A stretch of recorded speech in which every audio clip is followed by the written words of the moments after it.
I'm Diana Martin. I'm the Director of Communications here at Rodale Institute, and welcome to the farm.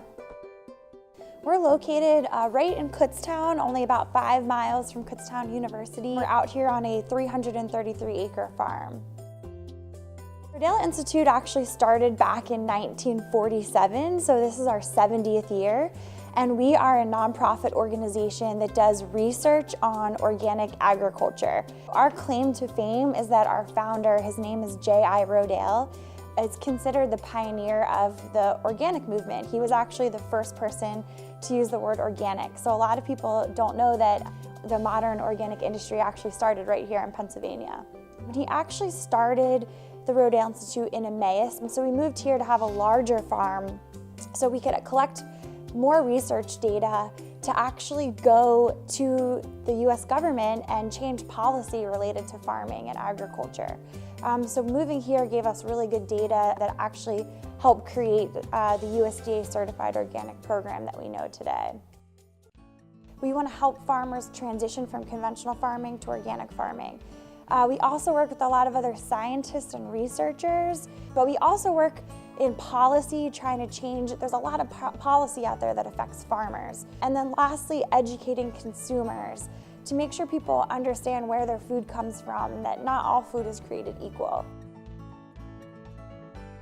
Our main season is really maybe May through October. We're doing a lot of field work, producing a lot of food, and that's when we also have a lot of our events. We do have a lot of opportunities to come out. Our farm is actually open to the public 7 days a week during daylight hours. You can come here, take a free tour. We have an audio tour at the farm.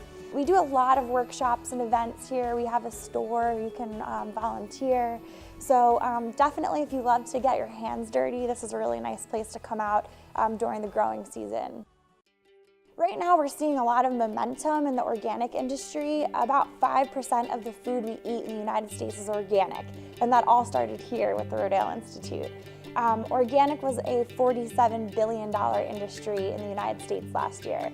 But still today, less than 1% of farmland in the United States is organic.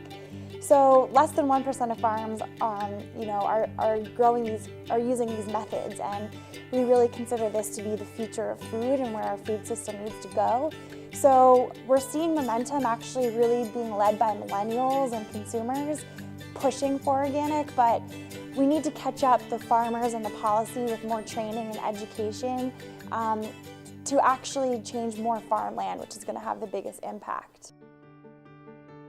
Everyone who works here is really passionate about what we do. We work here because we really care about food and farming and the environment and health and how we can change our broken food system. We feel really passionate about our work here is actually changing the world. It's the best investment of our lives. You eat 3 times a day, and if we can change that to be something that's positive for the world, I think that's really everyone who works there, that's sort of our life calling. There's lots of ways for people in the local area to get involved with Rodale Institute. Our farm is open to the public 7 days a week, so you can come out, stop by our visitor center, our store. You can also come to a workshop, an event, or volunteer. We have lots of great opportunities. They're all listed on our website at rodaleinstitute.org. And for people who are more interested in organic agriculture, we have a lot of great training programs. Our motto is healthy soil equals healthy food equals healthy people. So for the last 70 years, we've really focused on the soil health and growing really quality organic food. We've really focused on the soil and the crops.